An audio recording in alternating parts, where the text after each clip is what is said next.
Vamos falar sobre ventilação mecânica, né? Eu sempre brinco que nós, neonatologistas, a gente deve e fica muito falando de ventilação mecânica não invasiva. Mas, na verdade, a maioria dos nossos prematuros no Brasil, por inúmeras questões, acabam sendo intubados. Né? E essa intubação, dependendo de como for, por isso que é tão difícil a gente comparar estudos, pode levar a doenças pulmonares, e a principal dela é a broncodisplasia. A broncodisplasia é multifatorial. Então, o que nós vamos abordar nessa aula? Alguns cuidados diretamente relacionados com a ventilação mecânica e como você deve fazer quando a sua criança chega do centro obstétrico ou chega de outro serviço e você vai iniciar a ventilação mecânica para esse bebê. Então, como nós devemos fazer? A primeira coisa, na UTI, a gente desconsidera, mas assim, o estresse do prematuro é muito importante, né? Então, a gente coloca o guri para ventilar, mas o barulho, mil toque, não tem agrupamento de cuidados, essa criança toda hora é manipulada, toda hora manipulada, toda hora troca roupa, toda hora toca essa criança, troca um turno, o meu colega não fez a cama bonita, eu vou trocar, o nenê está dormindo, fala, essa posição não é bom para ele dormir, vai lá e mexe. Isso afeta o cérebro, como foi excelente a aula do Gabriel falando? Sim, mas também afeta o desenvolvimento pulmonar. Olha que trabalho bonito aí do Jacques Bellick, ele pegou um grupo de ratos, separou da mãe, submeteu ao estresse, e outro ele deixou com a mãe. E ele mostrou que o grupo de camundongos que foi afastado da mãe teve hipertrofia das artérias pulmonares, sofreu mais lesão pulmonar. Portanto, mesmo o pulmão começa com cuidado adequado neurodesenvolvimental.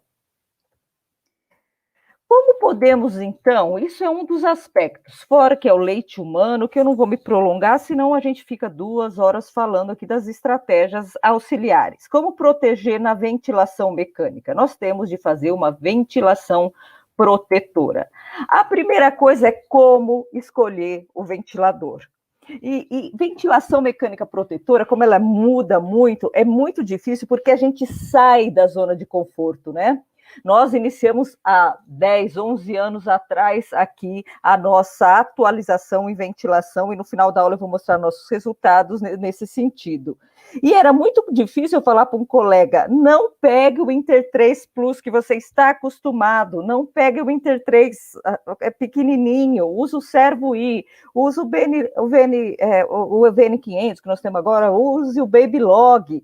Então, o que acontece? O colega que vai assumir sempre quer escolher o ventilador que ele tem mais habilidade, mas o ventilador que ele tem mais habilidade não é o melhor para a criança. Sabe aquela história que quem manda é quem está ventilando atrás do ventilador? Isso aí não é verdade. Cada ventilador tem uma especificidade, uma tecnologia. Outra coisa que nós aconselhamos é que vocês uniformizem o parque tecnológico. Então, uma UTI não pode ter 5, 6 tipos de ventilador, porque isso deixa a equipe confusa e cada ventilador tem uma monitorização, cada ventilador tem uma estratégia e é difícil.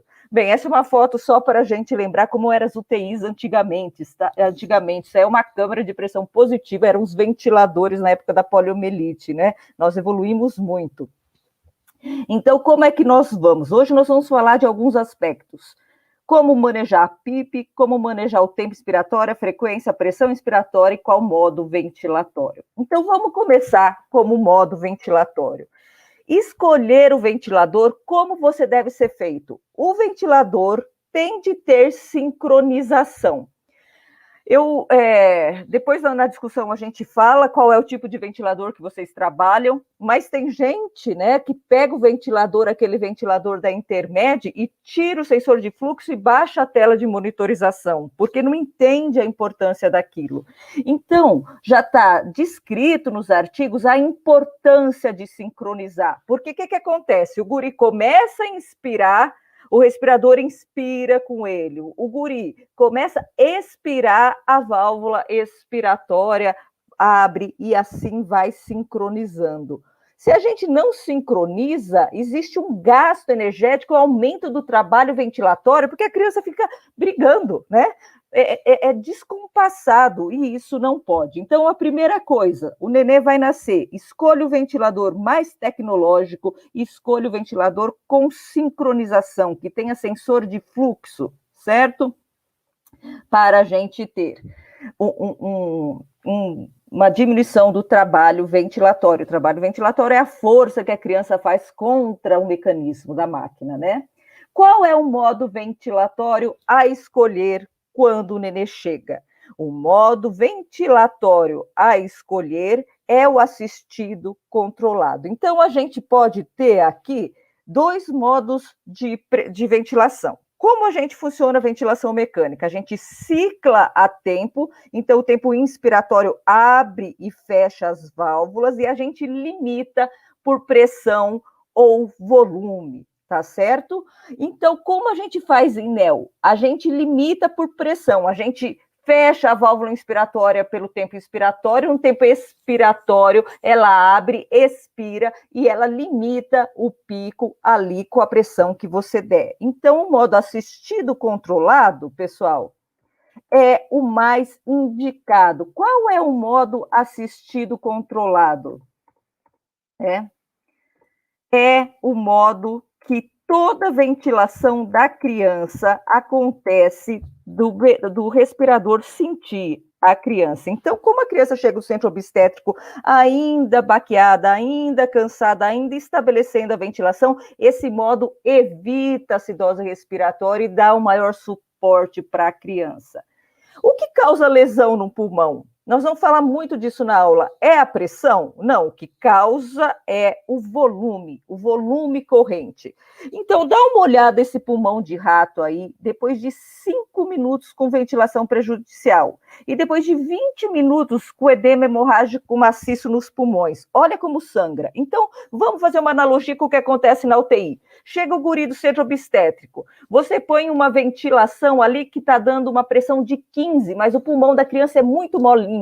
Então, você vai jogar um volume acima de 4 a 6 ml por quilo. Vai ser um volume inadvertido. E você fala, só até eu equilibrar, só até aquecer. Só que o pulmão vai lesando, vai causando injúria. E daí, 12 horas, 24 horas, você fala, sangrou o pulmão desse nenê, eu não sei por que sangrou. Sangrou, gente, porque 5 a 20 minutos de ventilação já causa lesões irreversíveis no pulmão. Outra coisa que acontece na UTI, cai a saturação e a gente tolera pouco queda de saturação. Então, aqui em Ribeirão Preto, eu falo para os residentes aqui na USP, olha, caiu a saturação, dá um tempo, não vai correndo ver. Se não caiu a frequência cardíaca, espera um pouco, tá?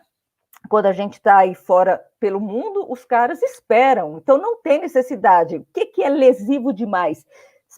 Tira o guri do ventilador, pega o ambu e...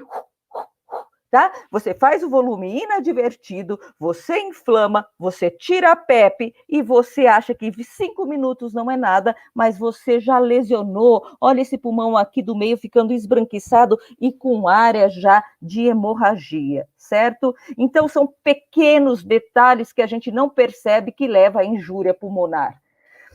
Falando aí ainda no ambu, dá uma olhada nessa comparação, esse trabalho é clássico e muito antigo. Ele mede os mediadores inflamatórios. E aí, no vermelho, o que ele fez? Ele deu alta pressão e alto volume. No amarelo, ele deu pouca pressão e alto volume. Né? Como você faz? Você dá uma pressão, não interessa a pressão, você dá uma pressão de 10, mas o pulmão é muito complacente, você vai dar um volume acima de 6 ml por quilo, certo? E quando você dá alta pressão, mas pouco volume, a gente vai ver o que acontece na inflamação. Então, olha as barras de inflamação. Vocês vão ver que mesmo dando alta pressão, com baixo volume, não houve inflamação, certo? E olha a coluna do meio, você está dando baixa pressão, com alto volume, olha como inflamou. Então, é a pressão que você tem de falar? Quando os residentes vão passar visita aqui, eles falam assim, a pressão está de 25, que é a pressão de pico, né? Daí eu falo, não é isso que a gente quer saber. Nós temos de saber qual é o volume corrente que aquela pressão está oferecendo. Então, quando eles são catequizados a passar visita, eles falam, esta pressão de X está gerando um volume corrente de 4 ou 6 ml por quilo. O que interessa, então, assim, o que você tem de perguntar, a primeira coisa é, qual é o volume que eu consigo, que eu devo oferecer? 4 a 6 ml por quilo, assim, nas 24 horas iniciais. Que parâmetros eu tenho de usar para gerar isso? Se é um pulmão pouco complacente, você vai ter que dar uma pressão de pico maior, e isso não significa muita coisa, tá? Porque é o volume que lesiona. E qual é o problema mesmo dos nenês que chegam com doença da membrana hialina, né? O problema é que o pulmão deles é pouquíssimo complacente. Então, nós damos uma pressão e essa pressão, muitas vezes, é insuficiente para gerar o volume mínimo. E daí, o que vai acontecer? Vai acontecer que em várias ventilações ele vai estar ventilando com volume infrafisiológico, vai colabar o pulmão, vai fazer aquelas atelectasias, vai desaturar, vai fazer shunt pulmonar, que são áreas não ventiladas e perfundidas, certo? E é um grande problema. Por isso que é indicação absoluta na neonatologia, quando chega, ventilar com assistida controlada, mais volume garantido. Não é o futuro. Você vê que de 2011 já falavam, já tinha revisão. É atualidade. Então, quando a gente põe um volume garantido, como o respirador faz, gente? Você fala, eu quero uma pressão de X, uma frequência respiratória de X, um tempo de X e um volume que me garante no mínimo 6 ml por quilo.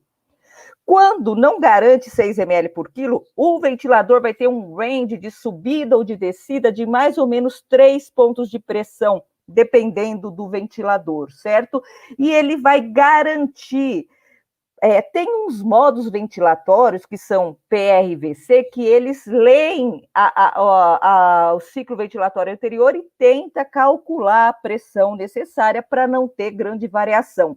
Essa estratégia de ventilar com volume garantido é extremamente protetor para o cérebro. A gente vê aqui, nessa revisão sistemática, que ela dá menos morte, menos broncodisplasia, menor pneumotórax, que se sangra menos a cabeça, porque a gente sabe que variações erráticas do CO2 faz sangrar a cabeça de uma criança, certo? Então, você chegou lá, você pega o melhor ventilador, assistida controlada e liga o volume garantido. Além disso, quando a gente usa volume garantido, a gente tem melhora dos tempos de hipoxemia da criança. Portanto, é altamente recomendado que nós usemos. Então, assim, qual é o modo ventilatório? Aqui mostrando melhor como é. Então, o modo assistido controlado é que em toda ventilação a criança recebe ajuda, que é essa ventilação aqui de cima, a ventilação numerada 2, o respirador está ajudando ela, está ciclando a tempo, limitando a volume, nunca ele está sozinho. É quando o nosso pequeno paciente chega, ele precisa de ajuda integral. Quando ele vai melhorando, você vai trabalhar com SMV, né, que é os modos de suporte, que você dá uma determinada frequência respiratória e o resto ele tem só uma pequena ajuda. Então, e o modo totalmente de desmame que a gente não usa é a pressão de suporte. Esse modo é só associado ao SMV. Mas vamos lá para vocês entenderem melhor do que eu estou falando. Nós temos todo um protocolo feito, esse é de 2016, mas isso é uma atualização, ele foi feito em 2010, sobre como ventilar nas primeiras 24 horas de forma protetora. A gente escolhe o ventilador, a gente sincroniza, a gente escolhe o modo ventilatório, que é o assistido controlado, com volume garantido. E se a criança já está muito ativa e não dependente, ativando muito o ventilador, você já pode passar para o SMV, com a pressão de suporte. Então, o modo ventilatório mais indicado em neonatologia é o limitado à pressão. Então, vamos esclarecer uma dúvida quando a gente fala de volume. O pessoal fala ventilar a volume, que é volume controlado, volume limitando o fluxo do respirador não é o indicado. Em neonatologia, nós não usamos volume controlado, nós usamos volume garantido. Então, a gente limita a pressão, tá certo? Mas a gente, se essa pressão não conseguir dar o volume mínimo, o respirador ajuda garantindo o volume, certo? E a pressão é apenas um instrumento para gerar volume. Então, depois eu vou perguntar aí na discussão, vocês têm medo de pressão de pico? Se você chega, um guri está com pressão de pico de 28, vocês ficam desesperados, falam, meu Deus! Claro que indica que a criança está pouco complacente, mas é disso que vocês têm medo? O que eu mostrei no outro slide, o que faz pneumotórax? Volutrauma ou barotrauma? O que é? A pressão é a vilã ou o volume? Na verdade, todos os trabalhos mostram que o volume é o vilão, não é a pressão, certo? Então, esse trabalho é muito bonito e eles vão mostrar o que vocês têm de avaliar, certo? Quando sua criança chega, qual é a pressão necessária? É a pressão para dar 6 ml por quilo. Ótimo, é isso, independente que a pressão for. Mas o que nós temos de olhar, e aqui eu já vou introduzir um pouco na PIP, é o delta de pressão, que chama driving pressure. O que é isso? É a diferença entre o PEP e a pressão. Você está dando uma pressão de 15 com PEP de 5, você tem um driving pressure de 10. E esse trabalho muito bonito do Marcelo Amato, com o pessoal da pediatria, mostrou o seguinte, que se você, no manejo da sua pressão, você vai aumentando o delta P, o driving pressure, você aumenta a mortalidade, certo? Porque o que acontece? Você mantém a PEP e observam que é assim que a maioria ventilava. A gente deixa a PEP, não mexe e a gente vai aumentando a PI para a criança ficar melhor quando ela está desconfortável, tá? Isso aumenta a mortalidade, isso dá o stress no pulmão, porque se ele está perdendo a complacência, é que ele está pouco recrutado. Então você fica que nem um velcro, tá?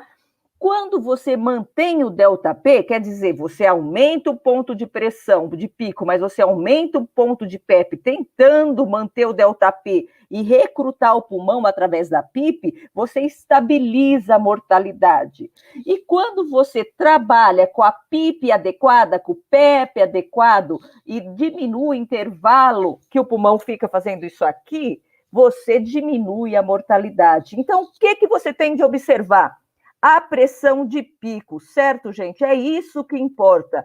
A pressão de pico não é importante, é o delta de pressão. O delta de pressão que vocês têm de observar. E qual é uma pressão que é perigosa para a criança? Os trabalhos mostram que pressão de pico acima de 14 é prejudicial para a criança. Então, tá chegando o guri, como é que nós vamos botar? Nós vamos botar a pressão inicial de 15 de pico, certo? Independente, e nós vamos falar e vamos começar com uma PEP de 6. Então, nós vamos dar um delta ali baixo para receber a criança. Na hora que eu acoplar a criança no ventilador, que eu esperei com uma PI de 15 ou um delta ali de 14, certo? E um PEP de 6, o que nós vamos observar? O quanto essa pressão está dando de volume. Você não tem o sensor de fluxo, você vai observar quanto está expandindo o tórax. E tem que expandir o tórax assim, ó.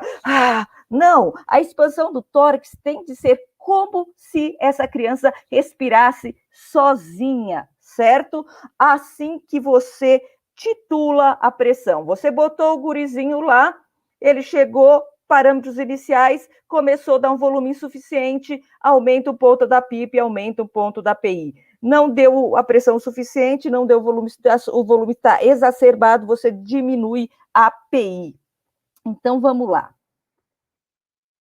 Vamos falar do vedete da ventilação mecânica, a PEP. Eu queria saber se vocês aí têm a PEP-fobia, que a maioria dos neonatologistas tinham, né? Que é a medo da PEP. Tem gente que chegava aqui na USP, antes da gente mudar tudo, botava um PEP de 5 e se mexesse, ficava muito ansioso, tá? Isso não existe mais em neonatologia, tá? O que o PEP faz? O PEP, ele mantém os alvéolos recrutados, certo? E lembrando dos tempos do cursinho e da física que rege a ventilação mecânica, Se nós estamos soprando contra um vento, que é o que o PEP faz, o nenê fica na expiração com bias flow, impedindo a expiração, você mantém o alvéolo cheio. A gente fala, mantém o alvéolo recrutado. Então, você mantém o raio do alvéolo grande, é como uma bexiga de aniversário. É mais fácil encher uma bexiga vazia ou uma bexiga quase cheia? Uma bexiga quase cheia, porque a pressão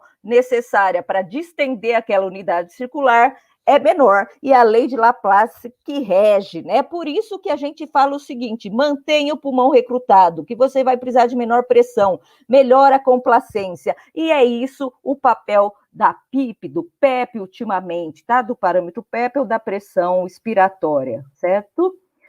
Olha aqui que legal esse trabalho com o animal. Quando a gente usa zero PEP, olha de novo o ambu. Olha como o ambu é o veneno, e daí até falando que nós temos de recepcionar essas crianças com NELPUF, com ventilador mecânico manual em T, para dar PIP. Olha aqui, zero PIP, dá uma olhada. Expiração, inspiração. Daí você põe um PEP adequado. Você inspira e expira, e o pulmão não colaba. Com o PEP de 15 na quinta ventilação, você inspira e o pulmão não colaba. Olha com zero de PEP. De novo, você inspira, não consegue expandir todos os alvéolos, tem chante pulmonar, e daí você expira e o pulmão vai a zero de novo. Este é o ambu. O ambu é um veneno. Então, como a gente faz aqui em Ribeirão Preto? Cada leito de criança tem um NELPUF, certo? Então, se a gente precisa, por acaso, tirar do ventilador, elas vão ser ventiladas com NELPUF, certo? Tenho colegas que não têm um NELPUF para cada leito. Então, o que eles vão fazer? Eles vão pegar um carrinho que fica correndo o NELPUF na unidade. A gente pode falar mais disso. Isso aí eu não vou me prolongar, é falando como usar zero PEP causa inflamação e como a gente dá PEP, a gente melhora a inflamação, certo? Aqui, como avaliar a PEP? Como você sabe que a criança está precisando de PEP? Por várias coisas, curvas ventilatórias, que não vem ao caso eu falar agora, mas vamos ver o que o pessoal mais olha, o raio-x. E eu vou falar uma coisa triste para vocês. Raio-x tem pouca validade. Nós trabalhamos com tomografia de impedância elétrica beira-leito e a gente consegue ver muito isso. Mas olha esse raio-x aqui à esquerda. Vocês vão ver que, se vocês contarem, tem 10 espaços intercostal. E daí o colega vai falar, já está com 10 espaços intercostal. Tem muito PEP. Mas quando a gente vai olhar a tomografia, olha como as áreas dependentes da gravidade, são as áreas posteriores, como elas estão completamente colapsadas. Provavelmente o que está insuflado é só a parte anterior. Esse pulmão está heterogêneo. Então, na hora que você der volume, as áreas recrutadas vão receber um volumão inadvertido, vão fazer volutrauma, e as partes posteriores vão fazer a telequitrauma. Como você sabe que você está com isso? Você olha o pulmão, ele não é preto, ele é esbranquiçado. Então, mesmo que estiver com 10 espaços costais, se ele estiver esbranquiçado, isso significa que não dá para tirar a PEP dessa criança, pelo contrário, que ela precisa de PEP. Mas o principal parâmetro para avaliar se precisa de PEP é a FO2. Se a FO2 estiver acima de 40%, esse pulmão está mal recrutado, tem áreas colapsadas, e ele precisa da PIP, certo? E aqui mostra o pulmão com a PIP adequada, o ponto zero da inflexão da curva de pressão por volume saindo do zero e não levando um tempo da pressão só para descolar esses alvéolos, certo? Então, cuidado com o raio-x, pessoal. Tem de ser bem avaliado, só isso não significa. E é uma alternativa para essa criança, Valusa, como é? Em Ribeirão, a gente usa muito alta frequência, certo? Quando a gente começa a ter problemas. Mas quem não tem alta frequência é pronar. A gente subestima, pronar a criança em nadador, sem virar muito o pescoço, por causa da estabilidade do cérebro, é uma alternativa ventilatória e ventilação difícil. Mas eu já ouvi falar que PEP atrapalha o coração. Então, tem este trabalho aqui do Peter Davis, bem bonito, mostrando com eco funcional que um PEP de 8 não atrapalhou nada o coração. Esse é um deles, tem muitos outros mostrando, tá? E isso faz sentido, gente. A caixa torácica da criança é muito complacente, então é uma questão de física. Quando a gente tem um vetor de força, o coração é menos complacente, não é? Se a gente tem um vetor de força, a força vai deslocar o que é mais molinho, então vai deslocar a caixa pulmonar. A chance da repercussão pressórica no bloco cardíaco é muito baixa, certo? Isso era uma das lendas da neonatologia. E aqui mostrando, a gente usa PEPs, começamos com 6, chegamos até 9 no primeiro dia de vida, que é a recomendação do Guideline Europeu de 2019, e a gente vai mostrar aqui que para a gente pneumotórax e o desfecho não teve a mínima diferença, não matou e não deu pneumotórax, certo? Olha aqui, então, não vem ao caso, mas quando a gente ambusa, que a gente fica tirando o PEP, pondo o PEP, quando a gente mantém o PEP na expiração, continua sem colapsar o pulmão. Aqui, a gente também mostra que usar a PEP adequada também diminui a falha de extubação. Você chegou, não vai usar ventilação mecânica ou vai extubar logo, qual é a PEP que você tem de usar? Usar a PEP adequada impede a falha de ventilação. Tá ótimo, então vai chegar com PEP de 6, com uma pressão de pico de 15, né? Com delta de 9, nós vamos olhar a criança. Olha essa criança. Tem duas coisas que nós temos de também falar sobre lenda urbana da neonatologia. E aí eu falo para as colegas, viu, se eu estiver passando muito tempo, vocês me avisam que eu não consigo visualizar. Então, o que vocês notam? Que a criança em ventilação mecânica, a gente precisa respirar, precisa ter uma participação ativa. Então, sabe aquela coisa do nenê em ventilação mecânica não poder respirar? Ficar com o tórax travado ou sedado? Isso não existe. Esse guri está com o tórax hiperinsuflado. Como eu sei disso? Um diâmetro antero-posterior aumentado, ele não tem nada de retração diafragmática, e a criança que está respirando tem de ter, e não tem nada de retração intercostal. Então, o exame físico da ventilação mecânica é fundamental. Olhar qual é a ventilação do guri, qual é a ventilação da máquina, como diferenciar isso no exame físico. A ventilação da máquina, o ápice e a base expandem ao mesmo tempo, tá? A ventilação do guri, ele expande, não muito o ápice, mas a base, a ventilação helicoidal, a ventilação de saia. E daí, esta é a incursão própria da criança, ok? Portanto, não pode ficar sedado e não pode não participar. Tem de ter um BCA de 3 em ventilação mecânica. Vamos lá, PEP inicial de 6 a 8, FO2, se tiver maior que 40%, depois de você ajustar, você botou a PEP, deu a API, está com 6 ml por quilo, a FO2 continua acima de 40, claro que você surfacta, se você não faz o resgate precoce, que já está aprovado, se não der certo, tá? Daí você aumenta 1 a 2 pontos de PEP até você conseguir a sinalização adequada. Aqui está 2016, mas já é 2019. E está quase terminando a aula. Qual é o tempo expiratório adequado? É 3 vezes a constante de tempo. A constante de tempo é 0,15, tá? Então, se a gente bota 3 vezes 0,15, vai dar 0,35 no prematuro. Se você bota 0,4, 0,45 no prematuro, você vai, segundo as revisões sistemáticas, levar mais a morte, mais a pneumotórax. Isso vai ser um grande problema. Então, o tempo expiratório de chegada é 0,35. Tempo expiratório é dos parâmetros mais lesivos que existe, certo? Qual é o fluxo? A maioria dos respiradores modernos, você não usa fluxo, você usa tempo de rampa, que eu não vou falar aqui, senão vou me prolongar, posso falar nas perguntas. Mas vamos falar aqui qual é o fluxo que você vai usar. Sabe aquela coisa que fala, vou pôr um fluxo de 10 para lavar o respirador ou usar o espaço morto?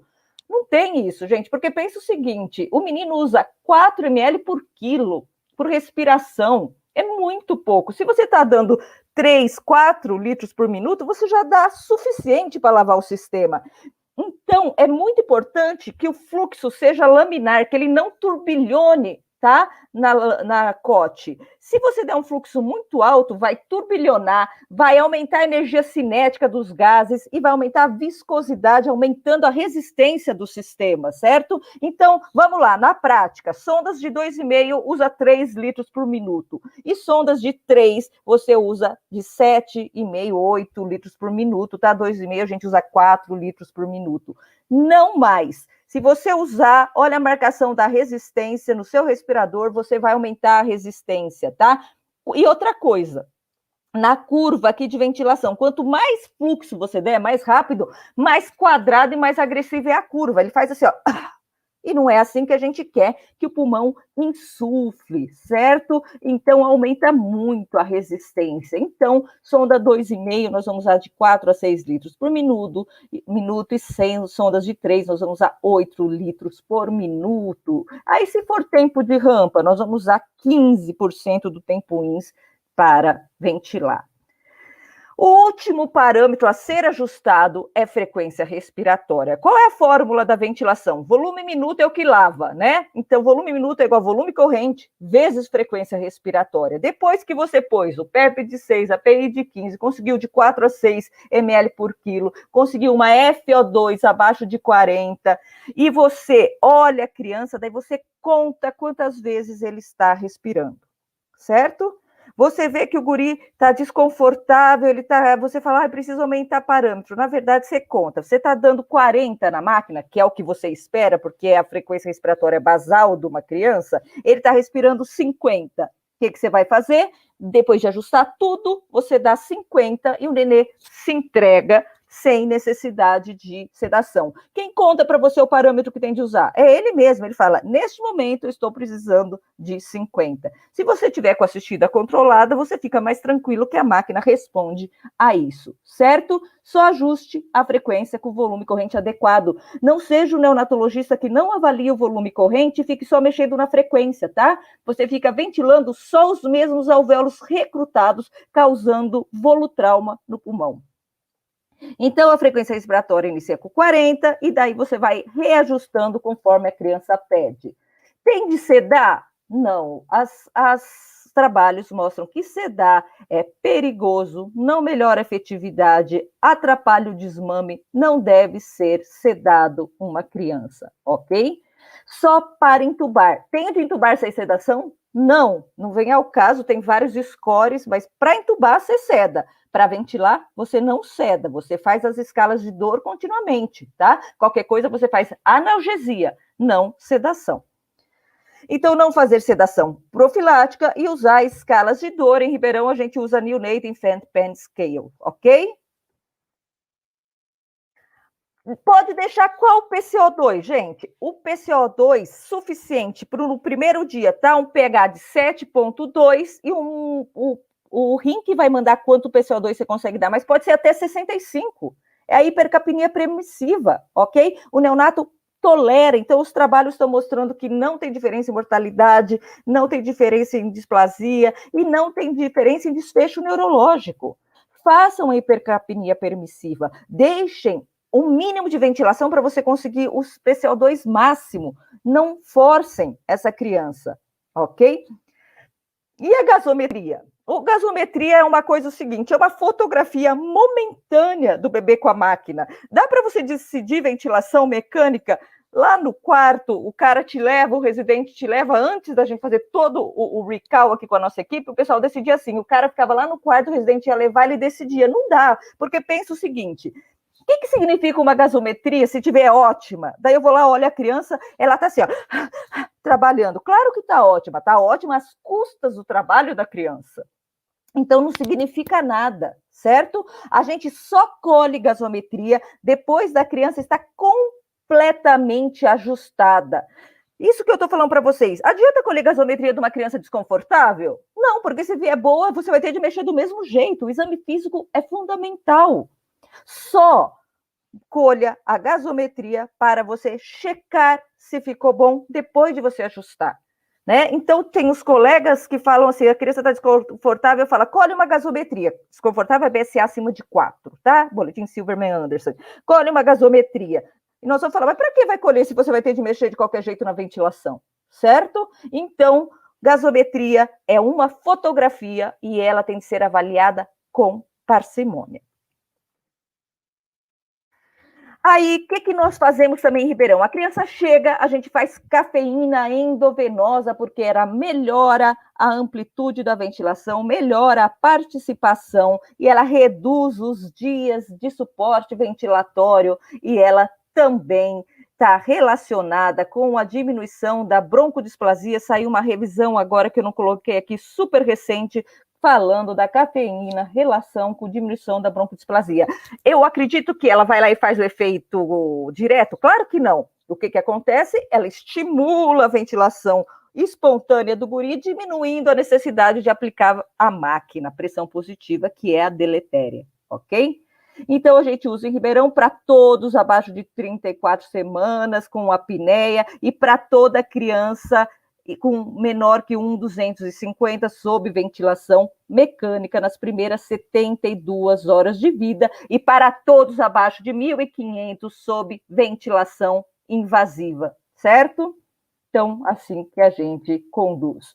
Aí, o nosso protocolo, eu posso compartilhar e, terminando a aula, falar, será que tudo que a Valusa está falando aí, ela tem como provar efetividade? E daí eu trago os nossos resultados aqui. Essa é a fotografia do relatório da Vermont Oxford, que é uma rede internacional de UTIs que nós participamos, tá? Então, olha o que a gente conseguiu em 10 anos de investimento e treinamento, baseado nesses princípios que eu falei para você e outros também. Broncodisplasia é essa bolinha de Ribeirão. Esse risco aqui, né, esse intervalo, são as broncodisplasias nas UTIs tipo C da Vermont. A gente fica nos mais baixos índices, inclusive em crianças abaixo de 33 semanas. Quando a gente vai para a UTI tipo B, né, envolvendo UTI dos Estados Unidos e grandes UTIs, a gente fica abaixo da média de broncodisplasia.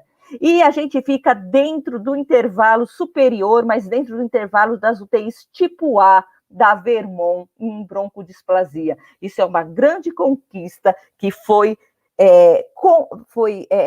conquistada, né? Está sendo aí, estou repetindo, mas a equipe de Ribeirão está de parabéns, porque foi um grande trabalho para conseguir esses 15%, 16% de broncodisplasia sem alteração da mortalidade. Você vê que a nossa média em Ribeirão Preto de peso é 28 semanas e a média é 900 gramas, são crianças extremamente pequenas e graves. Então, vale a pena investir em ventilação mecânica. Essa aí é o HC Criança, é só um protótipo, mas ele é assim, é um hospital infantil do interior de São Paulo, só de criança. Nós temos bastante leitos neonatal, no total são 100 leitos, e vocês estão convidados a nos conhecer. Muito obrigada.